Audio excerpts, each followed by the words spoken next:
오늘도 여기에 있기를 축복합니다. 여러분의 관심은 어디에 있으십니까?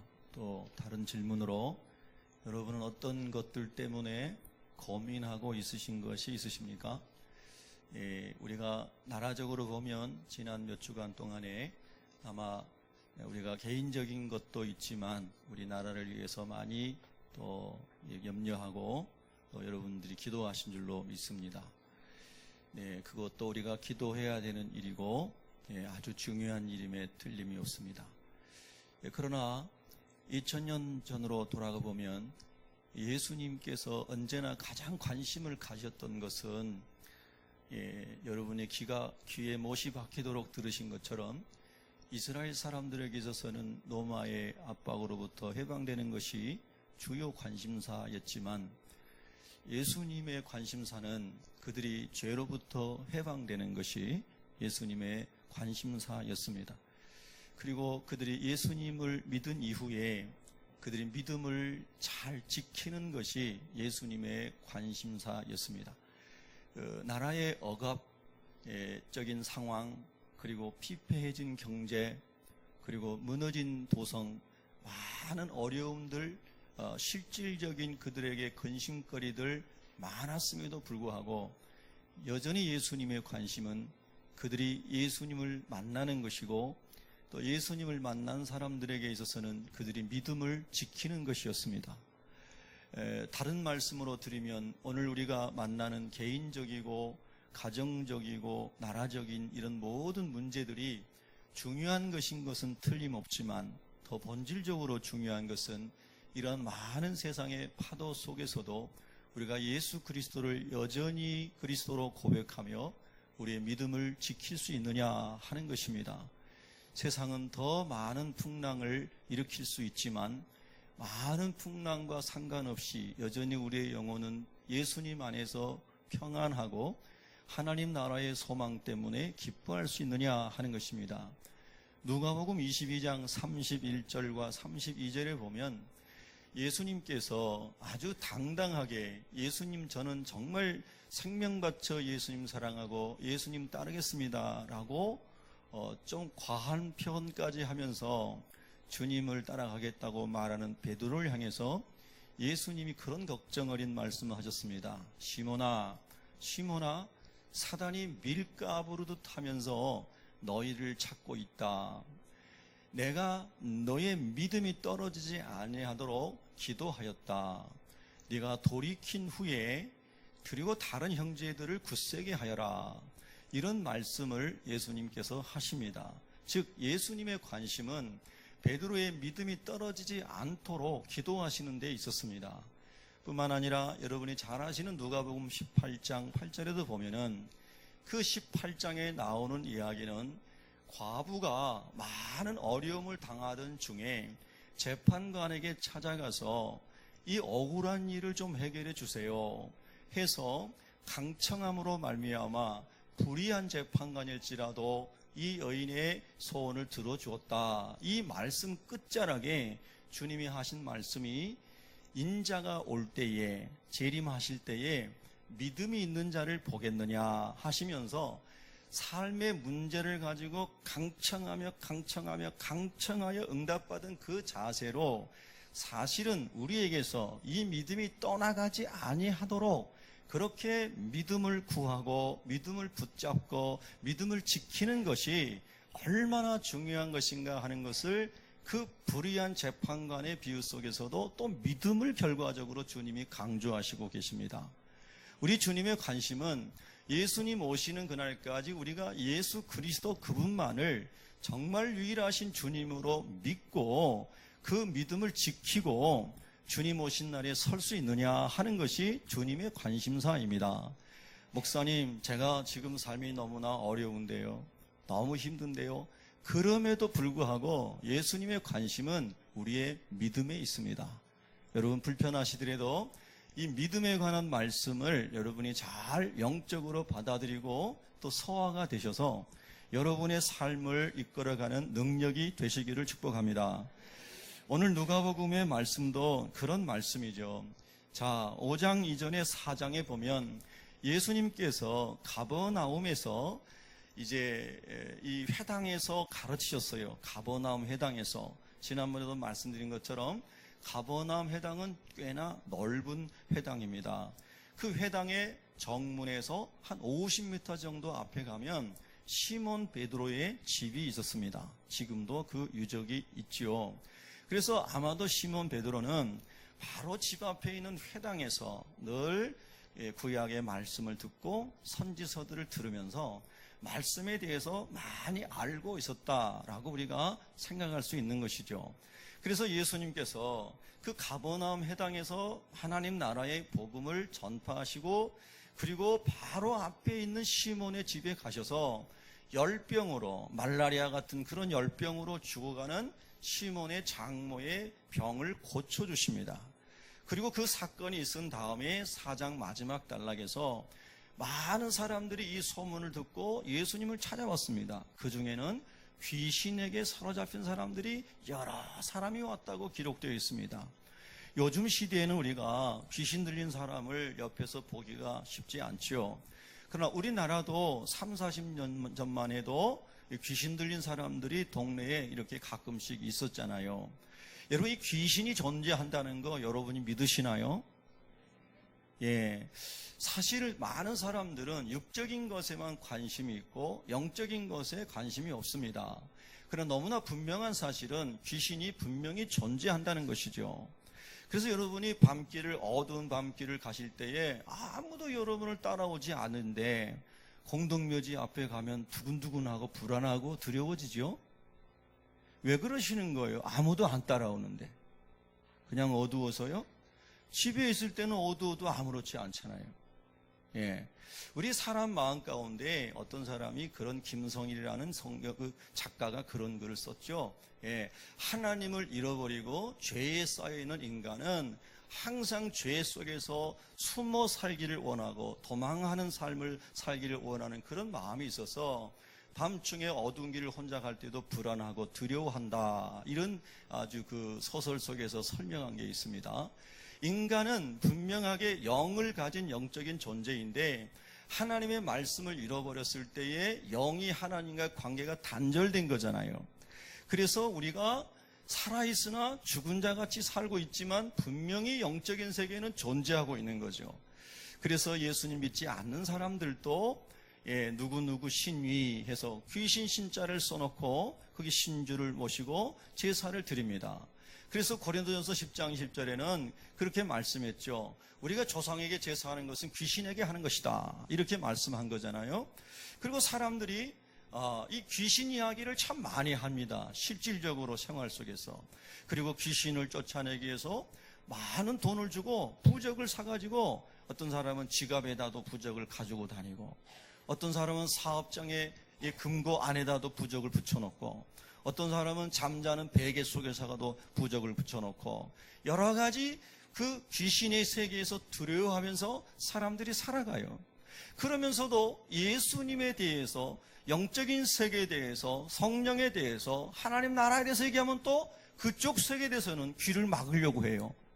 다른 쪽에 귀신이 있어서 부적을 붙이는 데는 열심이지만 그 악한 귀신의 세계를 이기는 성령의 세계, 그리고 그 피조물의 귀신의 세계를 지배하시는 예수님 하나님의 세계에 대해서 말하면 사람들이 귀를 막으려고 한다는 거예요. 너무 이상하잖아요, 여러분. 그것이 바로 우리가 마귀에게 썩고 있기 때문에 그런 거죠. 하나님 모르는 사람들은 귀신을 인정하면서도 성령을 인정하지 않으려고 하며 예수님을 인정하지 않으려고 해요. 자, 그런데 오늘 본문에 보면 그 귀신에게 붙잡혀서 고통상하는 사람이 많이 왔어요. 예수님께서 그 귀신들을 다 내어 쫓아주셔요. 그래서 이 사람들이 건강함을 입었어요. 사람들이 생각할 거예요. 야, 참 신기한 일이다. 우리가 예루살렘의 많은 랍비들에게 그리고 많은 율법사들에게 많은 것을 배웠고 들었지만 이 예수님에게서 있는 이런 영적인 권세는 본 적이 없었다. 많은 훌륭한 성인들이 랍비가 있었지만 이런 일을 행하지는 못했다. 근데 이 나사렛 출신의 예수라는 분은 어떤 분이기에 이 귀신이 다 떠나간단 말이냐. 많은 사람들이 그 예수님의 하시는 행적을 보고 야, 이분은 보통 분이 아니시구나. 이분이 가르치시는 말씀은 사람들과는 달리 권세가 있구나. 그래서 사람들이 더 많이 몰려들게 된 것입니다. 오늘도 그 예수님은 2000년 전에 하나님으로 행하셨던 그 능력을 오늘 여기서도 행하실 수 있음을 믿으시기 바랍니다. 히브리서 13장 8절에 예수 그리스도는 어제나 오늘이나 영원토록 변함이 없으시니라. 예수님은 스스로 영원히 존재하시는 삼위일체 중에 한 분이신 하나님이신 줄로 믿습니다. 그래서 오늘 이 시간에도 우리가 정말 믿음으로 이 말씀 속에서 예수님을 만나기를 소원하는 마음이 생겨나면 주님이 그 사람을 만나주시지요. 그래서 어떤 사람은 말씀을 듣다가 질병이 치료될 수도 있습니다. 어떤 사람은 말씀을 듣는 중에 자기를 누르고 있는 악한 영이 떠나갈 수가 있습니다. 귀신이 떠나간다는 거죠. 저는 실제로 한 10여 년 전에 교회에서 오후 예배 시간에 막 찬양을 하는 중에 어떤 사람에게서 괴성을 지르며 떠나는 귀신이 떠나는 것을 본 적이 있습니다. 제가 처음에 깜짝 놀랐습니다. 왜 갑자기 이렇게 막 괴성을 지를까? 그 사람을 누르고 있는 귀신이 뭡니까, 여러분? 악한 영인데 이 영이 사람의 마음을 막 짓눌러서 그 사람이 아무것도 할 수 없을 정도로 마음의 감옥에 가둬버리기도 하고 우울한 마음을 주기도 하고 누르기도 하고 포로되게 하고 병들게 하고 하는 이런 하나님이 주신 기쁨과 자유와 감사와 찬양과 이런 기쁨의 삶을 누리지 못하도록 우리를 다 우겨 싸고 있는 것, 이런 것들을 주는 것이 귀신이 또 하는 일 중에 하나라는 거예요. 그런데 우리가 예수님을 인정하고 찬양하고 막 기도하는, 믿음으로 기도하는 가운데 갑자기 그 귀신이 떠나가면서 눌림에서부터 해방되더라는 거예요. 이 사람은 절대로 해방되지 않고 환경적으로 항상 우울할 수밖에 없는 사람이라고 여겼는데, 아니 자기 자신이 그렇게 여겼는데 그 마음이 다 떠나가면서 얼굴이 환하게 바뀌면서 천국을 소유한 사람처럼 바뀌어지더라는 거예요. 여러분, 오늘 이 시간에도 그 살아계신 주님이 여러분 가운데서 그렇게 역사하시기를 축복합니다. 눌린 것, 포로된 것, 근심 가운데 너무너무 머리가 아파서 육신까지도 병들고 힘들어서 쓰러질 수밖에 없는 상황 속에서도 주님께서 만나주시기를 축복합니다. 여러분, 오늘도 우리가 예수님을 막연한 어떤 선생님이나 세상의 어떤 성인으로 생각하고 돌아가는 시간이 아니라 여전히 살아서 역사하시는 주님으로 만나고 돌아가시기를 축원합니다. 이 세계 3대 종교라고 하는 여러 유대교, 기독교, 이슬람교, 또 뭐 좀 더 넓혀가면 불교 이런 종교들이 있습니다. 요즘 이슬람이 참 문제가 많이 되고 있죠. 이슬람에 대해서 대부분의 많은 사람들이 잘 모르는 것 같아요. 지금 다 이슬람을 얘기할 수는 없지만 이슬람을 만든 무하메드라고 한 사람은 결혼을 15번 이상을 한 사람입니다. 근데 그렇게 많은 결혼을 하면서 계속해서 이렇게 결혼하지 않아야 될 사람들과 또 결혼을 하게 되죠. 근데 그럴 때마다 그가 새로운 계시를 받았다고 하면서 그 계시를 자꾸 받고 가면서 그 많은 결혼을 하고, 그리고 그 사람이 이슬람교를 키워가는 과정에서 수많은 사람을 죽입니다. 근데 그 종교의 뿌리를 모르는 사람들은, 무하마드라는 사람이 어떤 사람인지를 모르는 사람들은 이슬람이 평화의 종교라고 오해하고 있습니다. 여러분, 절대로 평화의 종교도 아니며 무하마드도 절대로 평화의 사람이 아니었다는 것을 여러분이 이슬람 경전인 꾸란을 읽어보시고 이슬람에 관한 책을 한 권만 읽어보셔도 다 알 수가 있습니다. 그는 진정한 구세주가 아니라는 것입니다. 석가모니라는 사람도 도덕적으로 훌륭한 사람이고 자비를 위해서 그의 삶을 헌신한 사람이면 틀림없지만 영적인 세계를 지배하고 그가 하나님의 자리에서 하나님처럼 할 수 있는 사람이 아니라 그냥 도덕적이고 윤리적이고 좋은 선한 길을 찾고자 했던 한 도인이었다라고 하는 거죠. 도를 찾아 살아가는 사람이었어요. 여전히 사람이었죠. 그러나 우리가 믿고 있는 예수 그리스도는 참 사람의 모습으로 오셨지만 그분은 영원히 스스로 존재하는 하나님이셨기에 귀신을 다스리시고 질병을 다스리시고 자연을 다스리시고 우주 만물을 다스리시고 주관하시는 분이심을 드러내신 줄로 믿습니다. 그래서 우리는 그 예수 그리스도를 만난 이후에 예수님만이 구원자요, 예수님만이 하나님이시라고, 그분이 우리의 주인이시라고 고백하게 된 것 아니겠습니까? 여러분, 그 주님을 만나셨습니까? 모든 사람 앞에서 그 주님을 고백할 수 있으시겠습니까? 예수님은 계속 이렇게 주님을 드러내시기를 원하셨습니다. 근데 여러분 보세요. 어떻게 예수님이 전하시는 그 하나님이신 것을 사람들이 알 수 있을까요? 더구나 2000년 후에 살아가는 여러분들이, 오늘 예수님을 알지 못하는 많은 사람들이 어떻게 예수님을 알 수 있을까요?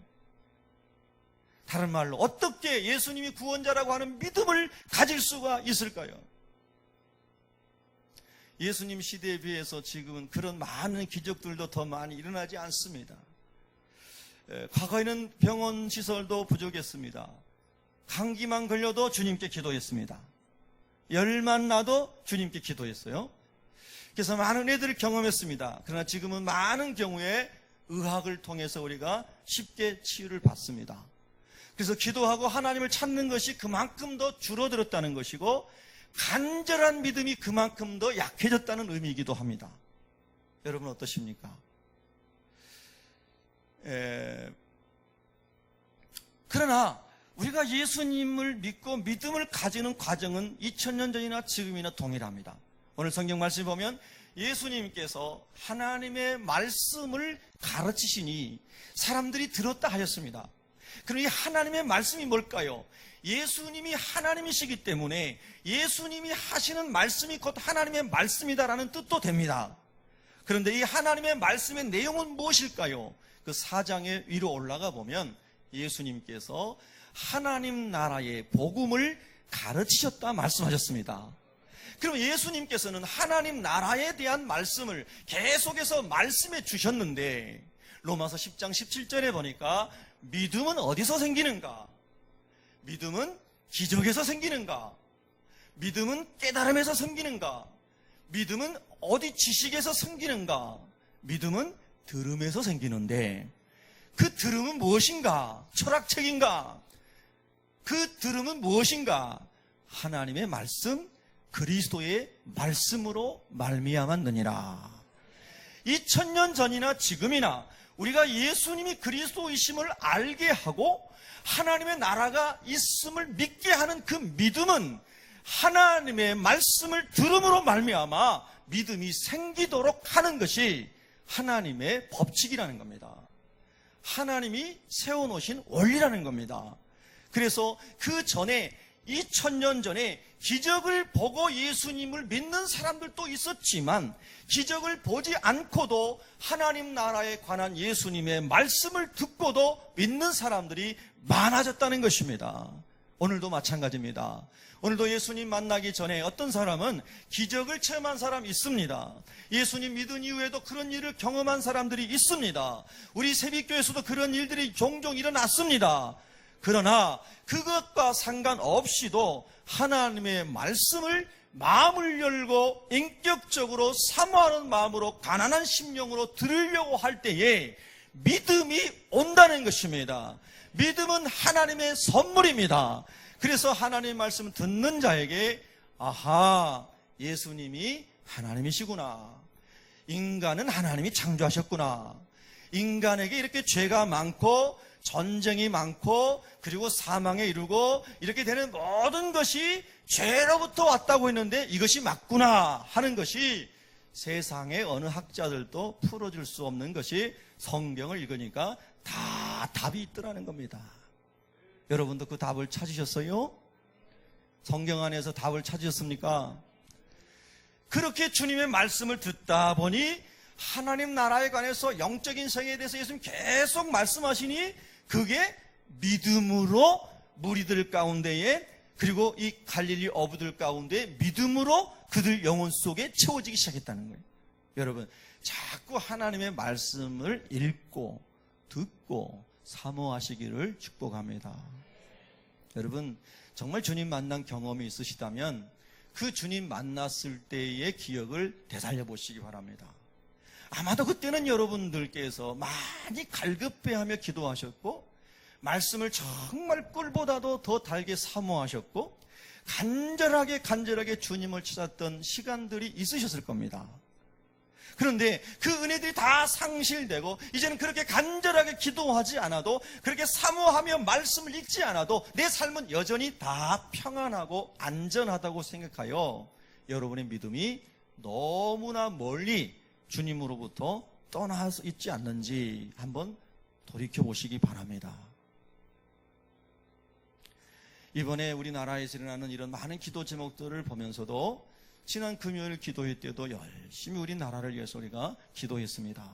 대통령을 위해서, 위정자들을 위해서 기도했습니다. 기도하셔야 됩니다. 6자회담, 5자회담, 2자회담 어떤 외교적인 노력으로도 정권이 또 바뀌고 또 바뀌고 또 바뀌어도 풀 수 없는 북한의 문제, 약간 정신병자 같은 김정은이의 그런 불안정한 정서 속에 나오는 많은 그런 어려움들, 과연 외교적으로 다 풀 수 있을까?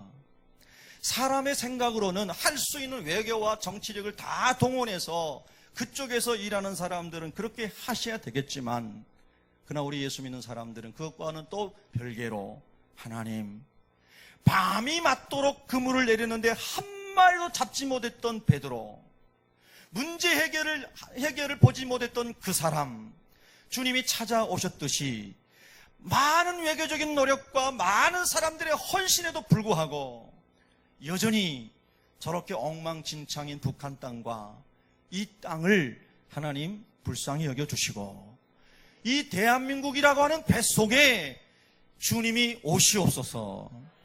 우리 개인의 문제, 아무리 풀려고 해도 풀 수 없는 이 문제, 내 인생의 배에 주님이 오늘 이 시간 오르시옵소서. 아멘. 우리가 그렇게 주님 앞에 나아갈 때에 우리 하나님께서는 우리나라도 인도해 주시고, 우리 개인도 인도해 주시고, 주님 오시는 그날까지 믿음을 지킬 수 있도록 그런 복 중의 복을 주실 줄로 믿습니다. 자, 본문으로 다시 돌아가셔서 예수님을 만나시기 바랍니다. 그렇게 무리를 가르치셨어요. 그리고 나서 4절에 보면, 5장 4절에 보면 말씀을 마치시고 시몬에게 이르셨어요. 여러분, 먼저 시몬에게 깊은 데로 가서 그물을 내리라, 그리고 고기를 잡으라 먼저 말씀하신 것이 아닙니다. 시몬의 마음속에 예수 그리스도께서 말씀하시는 하나님의 나라에 관한 말씀을 많이 듣게 하고, 그 말씀이 가슴에, 영혼에 차곡차곡 채워져서, 그리고 믿음이 올라오게 하신 다음에 주님께서 믿음이 아니면 할 수 없는 일을 하게 하신 줄로 믿습니다. 그래서 먼저 주님이 말씀으로 베드로의 심령에 믿음을 일으켜 주십니다. 여러분 보세요. 에스겔 골짜기의 마른 뼈들도 그 죽어있는 바벨론 포로로 죽어있는 영혼들이 어떻게 다시 하나님의 군대가 돼서 이스라엘로 돌아올 수 있을까? 그게 과연 가능한 것일까? 그리고 오랜 역사 속에 1800년 이상 동안 흩어지는 이스라엘 사람들이 어떻게 다시 이스라엘 나라를 세울 수 있을까? 에스겔 골짜기의 마른 뼈 같은 그들이 어떻게 하나님의 군대로 일어날 수가 있을까?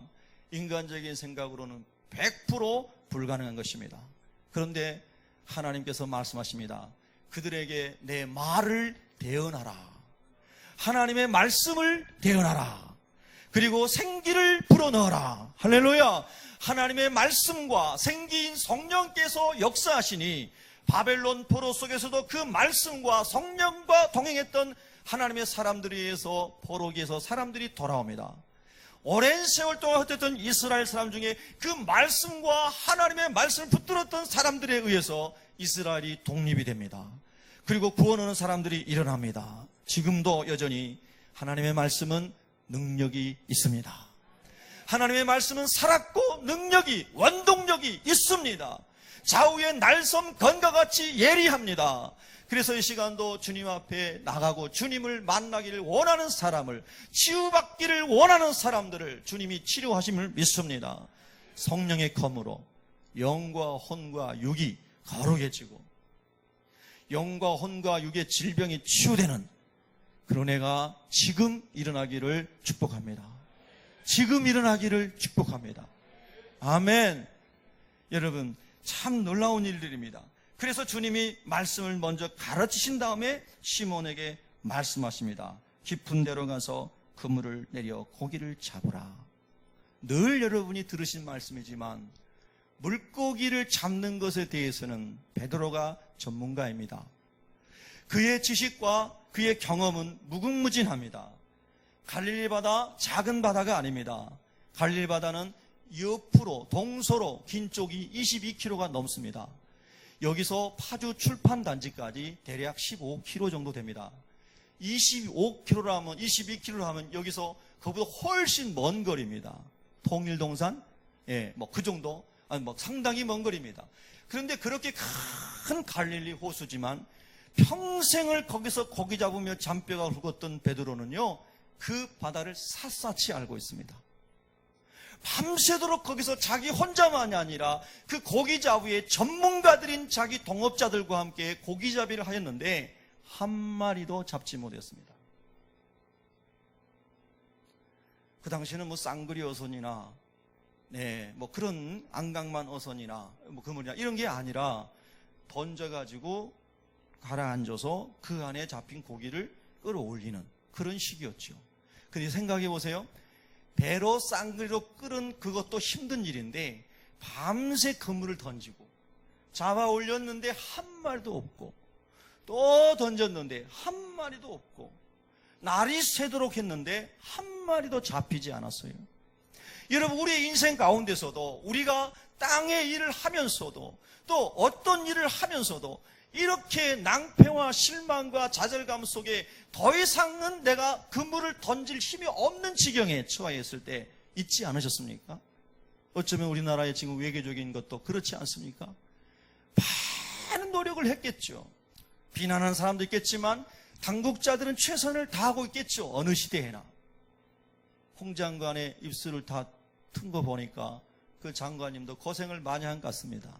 그분은 저는 잘 모르지만 열심히 수고했습니다. 나름대로 모든 사람들이 그렇게 살아갔음에도 불구하고 얻어진 것이 아무것도 없었을 때, 더 이상 그물을 던지고 싶은 마음도 없었을 때, 그때 주님이 베드로를 찾아오십니다.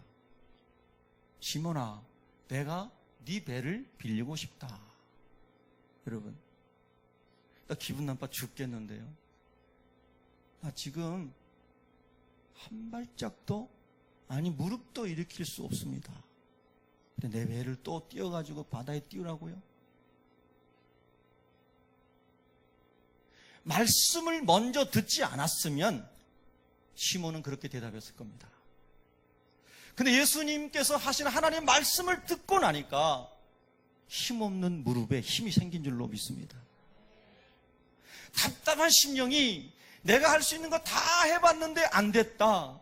병자를 고치시고 귀신을 쫓아내시는 그 예수님이라면 내가 다시 한번 믿음으로 맡겨보아도 되지 않겠는가 라고 하는 믿음이 시몬의 심령에서 올라오기 시작한 겁니다.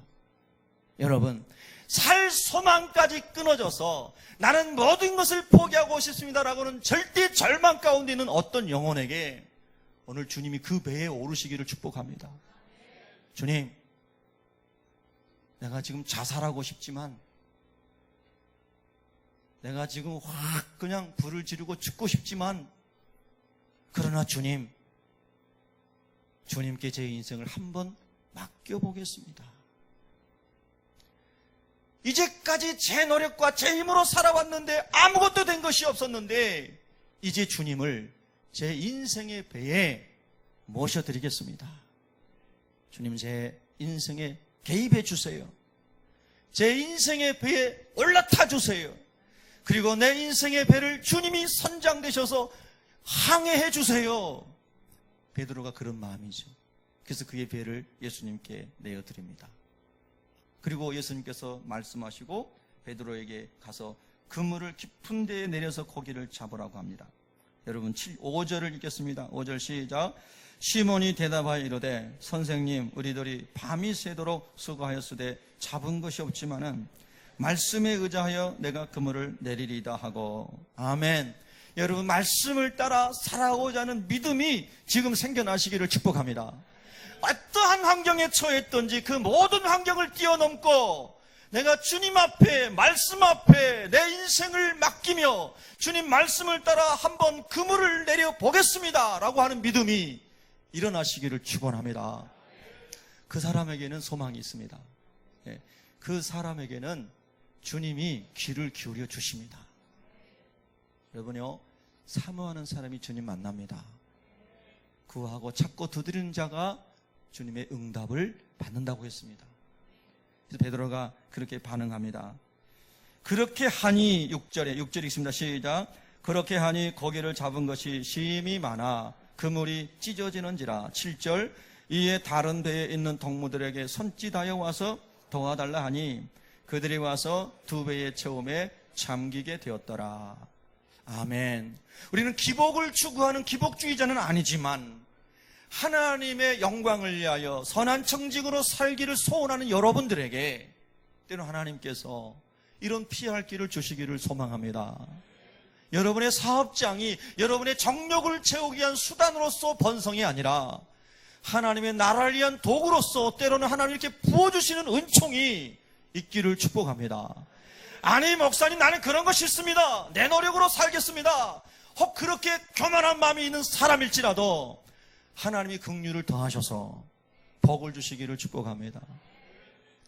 그래서 하나님이 하신 것이라고 하는 진리를 깨달을 수 있으면 좋겠습니다. 여러분 정말 우리 새벽교회 성도님들도 사업하신 분도 많으시고 여러 다양한 직업군에서 일하시는데요, 정말 하나님께서 은혜 베푸셨으면 좋겠습니다. 예.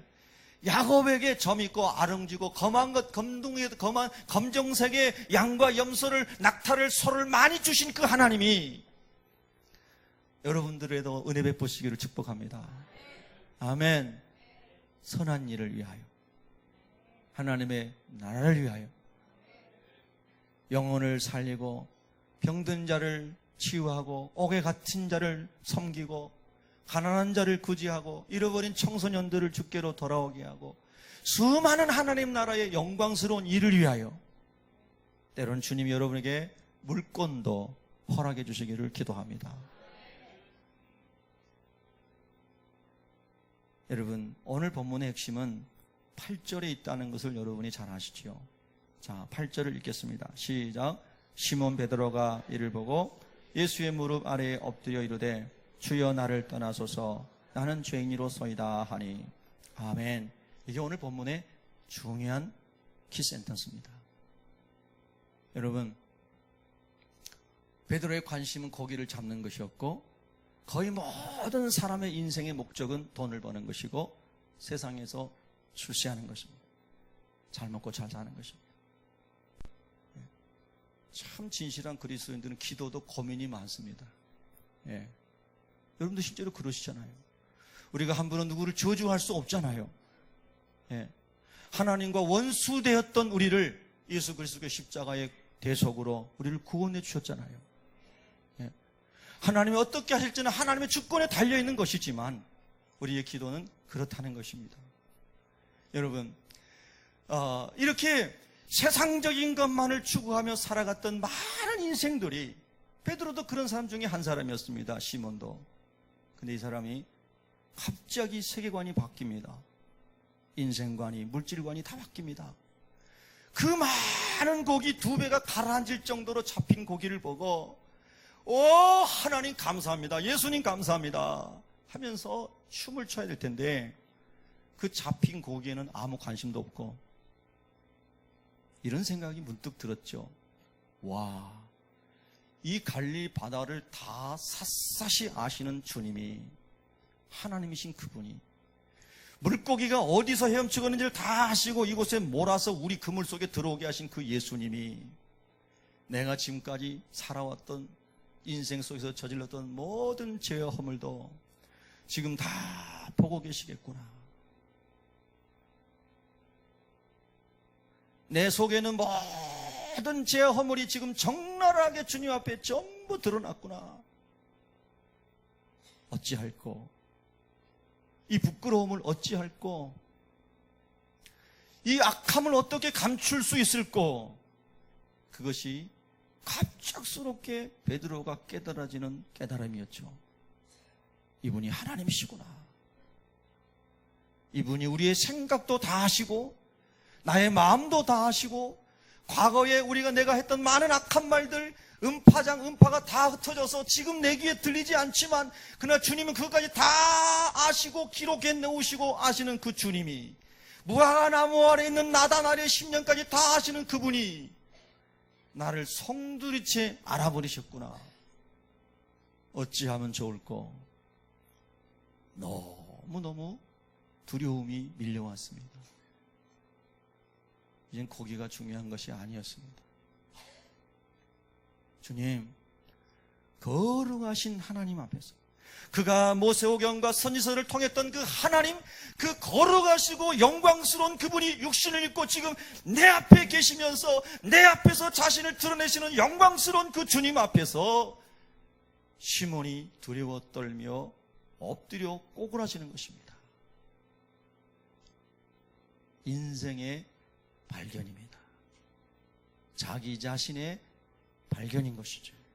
여러분, 예수님 앞에서 이런 자기 발견 있으셨습니까?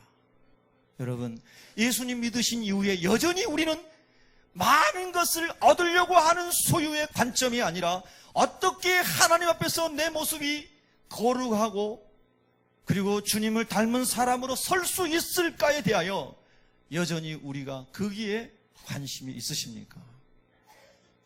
시몬은요, 너무나 두려워서 어찌할 줄을 모릅니다. 그리고 이렇게 말합니다.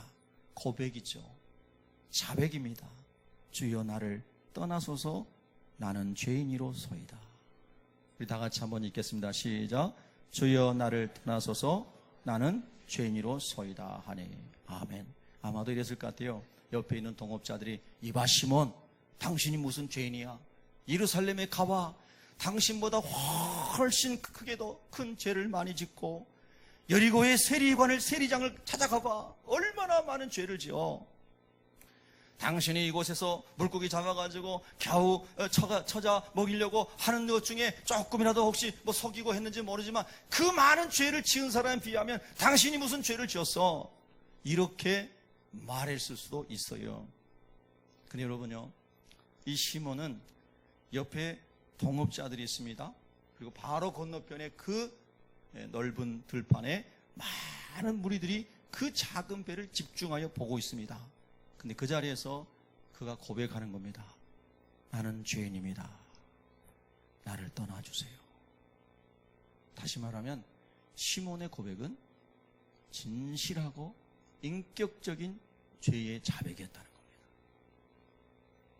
우리가 진짜로 이렇게 예수님 앞에서 내가 죄인 된 것을 시인하고 자백하고 그 주변에 있는 사람들에게 부끄러워서 고백 못할 정도가 아니라 그 사람들은 아무 나와 상관없고 이제 다만 내 이 더러운 죄가 예수님 앞에서 들통나니 많은 허물들이 어떻게 가려질 수 있을까?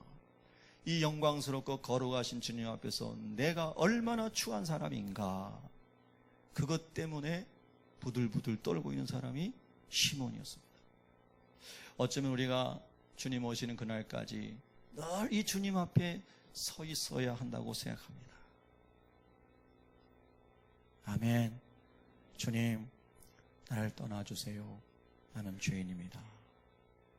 이렇게 진정 어린 인격적이고 중심 어린 그 죄의 자백 속에 그 다음에 여러분 8절에 나온 그대로 5절에서 선생님이라고 불렀던 베드로가 주님을 호칭하는 호칭이 주여라고 바뀌어진 줄로 믿습니다. 예수님을 여전히 4대 성인이나 어느 종파의 교주나 선한 선생님으로만 알고 종교생활하는 사람들이 있다면 오늘 예수님을 주인으로 고백하는, 그래서 주님만이 나의 하나님이시고 나의 죄를 담당하신 나의 삶을 위해서 오셔서 나를 죄에서 구원하여서 하나님 나라를 인도하시는 그분이 참 메시아심을 진정으로 만나셔서 예수님을 주님으로 부를 수 있기를 축복합니다. 그 만남이 베드로에게 이루어졌습니다.